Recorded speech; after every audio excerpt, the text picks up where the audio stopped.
14 अप्रैल आप में से बहुत सारे लोगों के लिए सरकारी छुट्टी का बस एक और दिन भर होगा, लेकिन देश के करोड़ों दलितों के लिए अंबेडकर जयंती का ये दिन क्या मायने रखता है, क्या अर्थ रखता है। अगर ये देखना समझना हो तो कभी इस दिन संसद मार्ग आकर देखिए।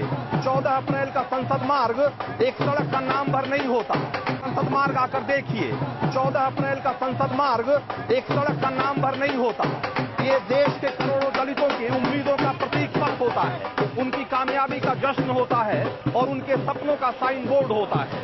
और सबसे बढ़कर दलितों की संस्कृतियों का तार होता है 14 अप्रैल का संसद मार्ग। नमस्कार, मैं हूं रंजीत कुमार और ऑन द स्पॉट में आपका स्वागत है। बदलते दौर के साथ बदल रहा है देश का दलित समाज। ये बदलाव कुछ वैसा है जैसे सदियों से सूखे पेड़ के टहनियों पे हरियाली लौटने लगी है, लेकिन ये भी समझना होगा कि तनों पर बदलाव बाद में दिखना शुरू हुआ है, जड़ों में बदलाव पहले शुरू हो गया होगा। जैसे समृद्धि अब आ रही है, लेकिन चेतना इससे पहले ही जागनी शुरू हो गई होगी। और 14 अप्रैल का संसद मार्ग दलितों की उसी जागी हुई चेतना का मूर्त प्रकटीकरण है। आइए दिखाते हैं आपको इसकी कुछ वानगी।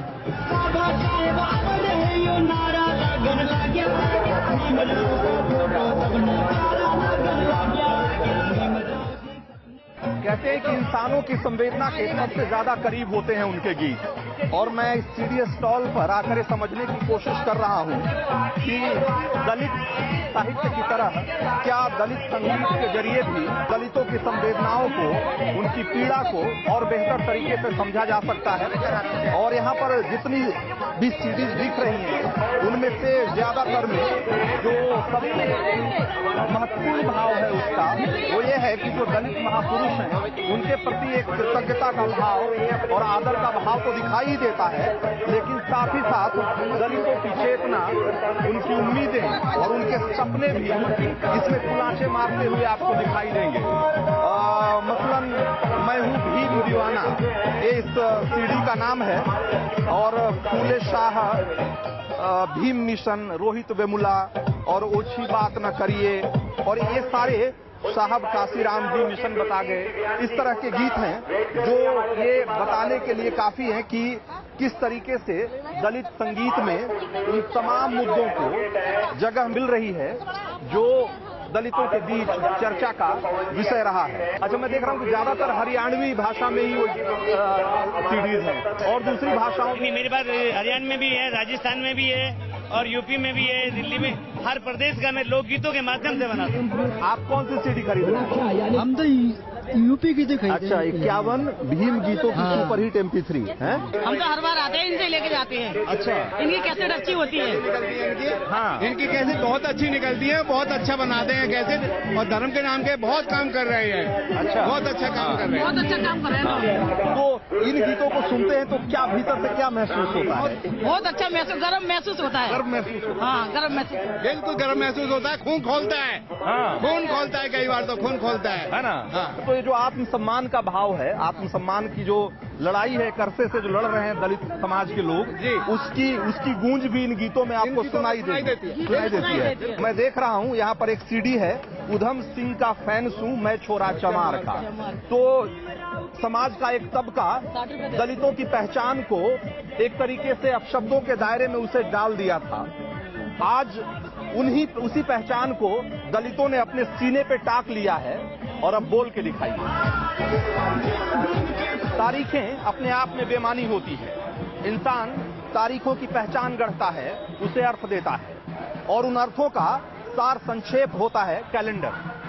दलितों के एक बड़े तबके के लिए दुनिया में जो प्रचलित कैलेंडर हैं वो बेमतलब साबित हो रहे थे, और इसीलिए उन्होंने अपना एक नया कैलेंडर गढ़ा है। क्यों गढ़ा है, ये जिन्होंने गढ़ा है वो खुद बताएंगे आपको। अलग से कैलेंडर की जरूरत क्यों पड़ी? हमने देखा कि जब पूरी हिस्ट्री हमने देखा ईस्वी सन का, जहाँ से जैसे 2000 हमारा 16 चल रहा है, उसी प्रकार से विक्रम संवत का, शक संवत का, और ये नहीं बल्कि हिजरी, जब इन चारों धर्मों के कैलेंडरों को तीनों को मैंने अध्ययन किया तो एक चीज कॉमन चीज पता चली मुझे कि वो सभी व्यक्तियों के नाम रहे हैं, और सबसे बड़ी खासियत ये तो रही है कि उन व्यक्तियों के जन्मदिन के आधार पे ईयर की शुरुआत होती है। एग्जाम्पल के तौर पे ईस्वी सन ईसा मसीह के जन्मदिन को लेकर के ईस्वी सन की शुरुआत होती है। मुझे लगा कि बुद्ध का एक बड़ा इतिहास है और पूरी दुनिया में अगर देखा जाए धार्मिक आंदोलन के मामले में और एक मानवीय आधार पे तो बुद्ध एक नंबर पहले पे आते हैं। तो आखिर इन काल गणना का जब आधार बनाया गया तो इनके पहले बुद्ध का जन्म आता है। तो बुद्ध को अगर व्यक्तियों के नाम पे ही करना था तो बुद्ध को किस आधार पे छोड़ दिया गया? हाँ बिल्कुल। और तो बुद्ध, इसीलिए आपने शुरू किया बुद्धाब्द। यस सर, इसीलिए बुद्धाब्द 2561 मतलब अभी बुद्ध को के जन्म के हिसाब से 2561 साल हो गए। हाँ। और अंबेडकर सन के हिसाब से 125 साल। तो अब जरा आगे भी गौर करिए कि इस कैलेंडर के महीनों पे गौर करेंगे तो पहला महीना होता है जनवरी नहीं अम्बेडकर, और दूसरा महीना है अच्छा, और ये अच्छा दूसरा है बुद्ध, अच्छा, और तीसरा है कबीर। वैसे दलित जो उन्होंने बौद्ध धर्म अपना लिया वो उनके लिए कोई अलग से कैलेंडर और अलग से तिथियां नहीं थी, तो इसलिए आपने इसको जरूरत है क्योंकि हमारा कल्चरल मूवमेंट का एक बड़ा हिस्सा है। और इसमें सबसे बड़ी चीज आपने देखा होगा कि इसमें कोई भी दिन हमारा अशुभ नहीं होगा, शुभ नहीं होगा। कोई भी संस्कार किसी भी समय व्यक्तिगत अथवा आम सहमत पे कभी भी किया जा सकता है, जो वैज्ञानिक है। ये जो सबसे बड़ी बात है। हाँ, ये तो किसी भी कैलेंडर में सर नहीं मिलता। अच्छा, आज यानी कि नए साल की शुरुआत। यस, हमारा नया साल आज है, हमारा यहीं से नए साल की शुरुआत होती है। क्योंकि हम लोगों को लगा कि डॉक्टर अम्बेडकर की वजह से एक बेहतर जो बहुसंख्यक समाज है, जो एक अन्य कल्चर से भिन्न कल्चर है, उनका एक नया जीवन यहीं से शुरू होता है। इसलिए नए साल तो 1 अम्बेडकर 125 जी नए साल की बहुत बहुत शुभकामनाएं। थैंक यू सर, आपको भी।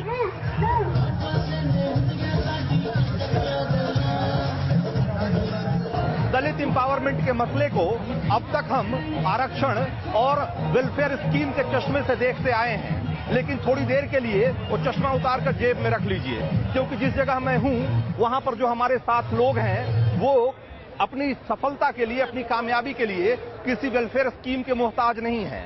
वो नौकरी पाने वालों की कतार में नहीं है, वो नौकरी पाने वालों की होड़ में नहीं है, वो नौकरी देने वालों की दौड़ में है।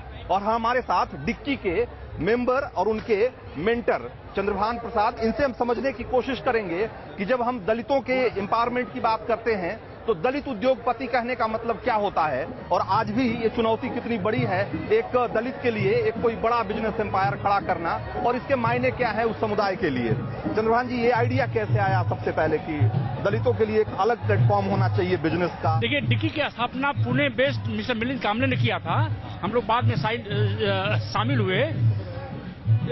डिक्की का ये कहना है कि दलितों में कम से कम 100 अरबपति पैदा हों। लोगों को लगेगा कि 100 अरबपति दलितों में कैसे पैदा होंगे, तो हमारे साथ खड़े हैं ग्रोवर साहब जी। आप हरियाणा डिक्की के प्रेसिडेंट हैं और आप एक 125 टन की क्रेन बनाते हैं, और वह क्रेन इतनी बड़ी होती है कि जब रात को 1 बज जाता है तभी इनके फैक्ट्री से निकलती है, अदरवाइज जाम लग जाता है। और आपका 25 करोड़ का टर्नओवर है। आप सिंपल सी पॉलिटेक्निक किए हैं, पिताजी इनके सिंपल से आर्मी में सिपाही थे। हमारे साथ इनके चंदन साहब है, यह 800 रुपए की नौकरी किए थे जिस कंपनी में, उसी को उन्होंने 2 करोड़ में खरीद लिया, और आज टाटा ग्रुप कंपनी के वेंडर हैं, और ये बनाते हैं सेफ्टी हेलमेट जो इंडिया का बेस्ट है, मीटर कवर्स, और बहुत सारी इनकी रेंज है। हाँ, और ये है अपने आर.के. सिंह साहब, ये इतने बड़े ट्रांसफार्मर बनाते हैं कि इस छत से भी ज्यादा ऊंचाई का वो हो जाता है, और इनके ट्रांसफार्मर को भी ले जाने के लिए ट्राला लाना पड़ता है। इनके पिताजी आर्मी में छोटे से सिपाही थे और इन्होंने सिर्फ पॉलिटेक्निक किया है। आप कबीरा साहब हैं, आप तो पढ़े लिखे भी नहीं हैं, थोड़ा सा पढ़े हैं, और इतना बड़ा प्रिंटिंग प्रेस बनाते हैं अखबारों के लिए कि उस पर सीढ़ी लगा के चढ़ना पड़ता है। तो प्रिंटिंग का काम है इनका। कभी प्रिंटिंग प्रेस की कंपनी में काम करते थे। तो हमारा तो यही नारा है कि जो दलित करोड़पति नहीं बन पाया वो अंबेडकर का असली फॉलोअर नहीं है। जो दलित गैर दलितों को अपना एम्प्लॉय नहीं बनाया, नौकरी नहीं दिया, वो तो बिल्कुल ही अंबेडकर का फॉलोअर नहीं है। जो दलित अपने बच्चों को इंग्लिश स्कूल में नहीं भेजा, वो तो पक्का ही अंबेडकर का फॉलोअर नहीं है। और जिस दलित के पास अंबेडकर का ड्रेस नहीं है, वो भी अंबेडकर का फॉलोअर नहीं है। तो ये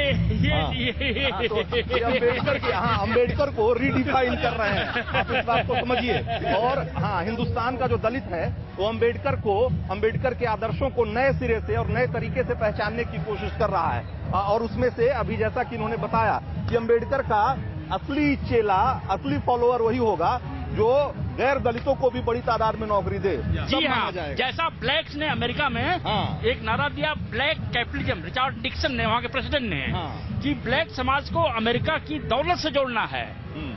तो जब तक दलित भारत की दौलत के हिस्सेदार नहीं होते हैं, तब तक भारत इनकम्प्लीट है।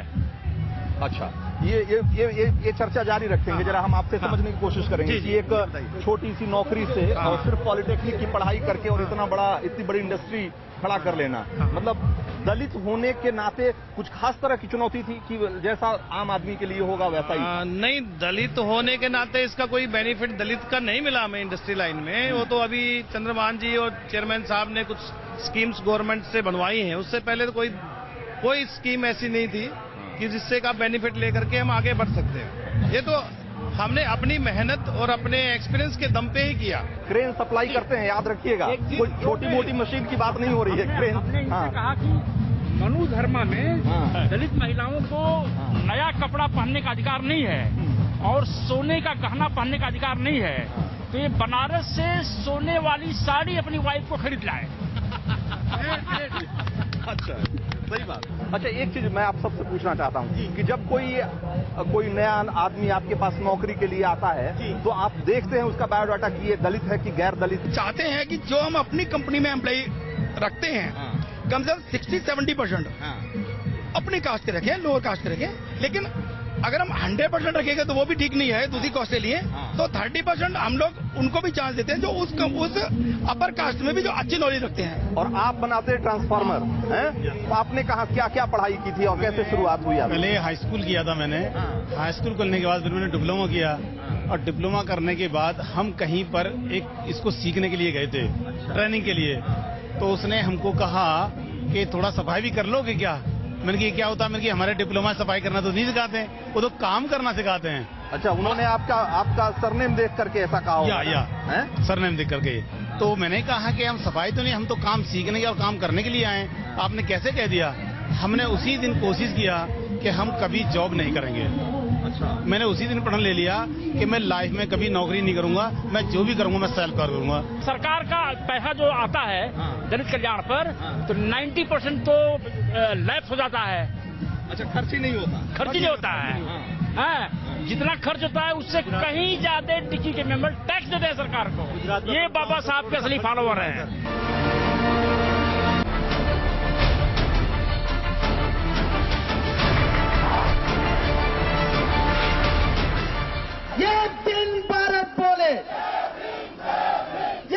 जिस शहर को बाबा साहब की 125वीं जयंती मनाने के नाम पर पोस्टरों से पाट दिया गया है, उसी शहर में बाबा के अनुयायी एक अलग तस्वीर दिखा और बता रहे हैं। हमारे पापा की मृत्यु बड़लान में हो गई थी सन 2006 में। सुनैना के पिता की मौत सीवर में दम घुटने से हो गई और मां सदमे में चल बसी। सदमे से उनकी मां का भी निधन हो गया। सुनैना के पिता सीवर में जान गंवाने वाले अकेले दलित नहीं हैं। हर साल सीवर और सेप्टिक टैंक की सफाई के दौरान हजारों सफाई कर्मियों की मौत होती है। अंबेडकर का पोस्टर थामकर अब ये लोग अपनी लड़ाई दिल्ली तक ले आए हैं। वो सोचते हैं ये लोग अभी वो पैदा होगा यही करने के लिए है, तो हम इस पे करना क्या है वैसा सोचते हैं। वो कभी भी नहीं सोचते हैं वो क्या मल उठा रहा है, ये मेरा है, वो क्यों उठाना, वो सोचना भी, वो माइंडसेट, वो सॉफ्टवेयर ही हमारा नेता का साथी बिल्कुल नहीं है। अच्छा, कहने का मतलब कि उनके दिमाग में प्रॉब्लम ही नहीं है तो समाधान के बारे में क्यों सोचेंगे? हाँ, उनका दिमाग पहले वो ठीक होने के बाद ही उनका वो सवाल हो जाएगा। अभी उनका वो सवाल ही नहीं है, इसलिए इसका जवाब का वो देखना भी कोई कभी अभी तक वो कान पे वो नहीं घुसा अभी तक। अच्छा, सारी पार्टियां आज की तारीख में अंबेडकर को अपनाने में लगी हुई हैं। ये तो ड्रामा करने वाला हमेशा ड्रामा ही करते हैं और बाबा साहेब अंबेडकर का इज इनएविटेबल। बाबा साहेब अंबेडकर का नाम नहीं पुकारे तो वो देश का नेता नहीं हो सकते। इसी कारण से वो बाबा साहेब का नाम ले रहा है। उनका दलित का उत्थान के लिए बाबा साहेब का मिशन क्या है, बाबा साहेब का स्फूर्ति कैसे लेके जाना, इस पे ध्यान बिल्कुल नहीं है। ये बाबा साहेब अम्बेडकर प्रतीक्षा है, हम करके दिखाएंगे। सफाई कर्मचारियों का आंदोलन बता रहा है कि बाबा साहेब की लड़ाई अब भी जारी है। दलित वर्ग का जो लड़ाई है सबसे पहले सम्मान के लिए, दलित ह्यूमन राइट्स जो हम कहते हैं उनका पहला ह्यूमन राइट है the right to be recognised as human. ये सबसे पहला human right, we should be recognised as humans.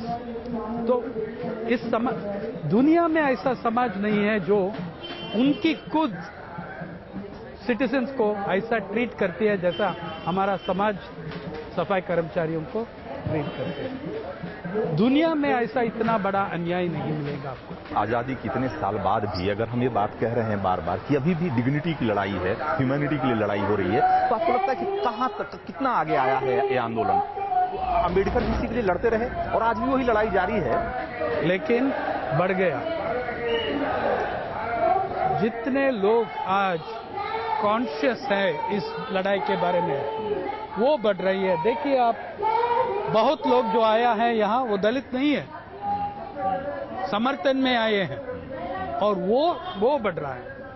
मैं समझ रहा हूं कि ये लड़ाई बहुत, it's a very difficult battle, very difficult battle. कल परसों नहीं होगा खत्म, 5-10 साल में नहीं होगा, लेकिन लड़ाई तो लड़ाई करना पड़ेगा। हमारा का सिवर का मौत हो रहा है, ये मौता नहीं है। जंतर मंतर पर सफाई कर्मचारियों का प्रदर्शन और संसद मार्ग पर अंबेडकर जयंती की धूम। मतलब ये कि अंबेडकर करोड़ों लोगों के लिए जश्न भी हैं और संघर्ष की प्रेरणा भी। अंबेडकर सिर्फ सिद्धांत नहीं, समाधान भी है। ऑन द स्पॉट में आज इतना ही, अगले हफ्ते मिलेंगे फिर किसी और स्पॉट पे।